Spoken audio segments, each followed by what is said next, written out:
بسم اللہ الرحمن الرحیم۔ السلام علیکم ورحمۃ اللہ وبرکاتہ۔ غربت میں شکوہ کرنا اور ہاتھ پھیلانا۔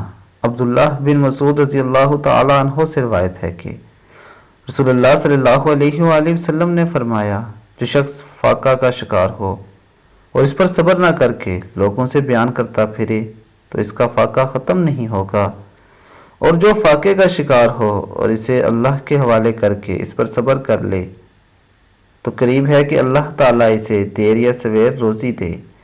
اس حدیث مبارکہ سے یہ بات ثابت ہوتی ہے کہ جو لوگ صبر سے کام لیتے ہیں، ہر خوشی اور غم میں اللہ سے رجوع کرتے ہیں، انسانوں کے آگے ہاتھ نہیں پھیلاتے، اللہ رب العزت انہیں ضرور عطا کرتا ہے۔ لیکن جو لوگ بے صبرے ہوتے ہیں، انسانوں کے سامنے ہاتھ پھیلاتے ہیں، شکوے شکایتیں کرتے ہیں، اللہ تعالیٰ ان لوگوں سے منہ موڑ لیتا ہے اور ان کو آزمائش کو کبھی ختم نہیں کرتا۔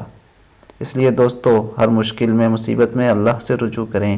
اللہ تعالیٰ ہمیں دین اسلام کے مطابق زندگی گزارنے کی توفیق عطا فرمائے۔ السلام علیکم ورحمۃ اللہ وبرکاتہ۔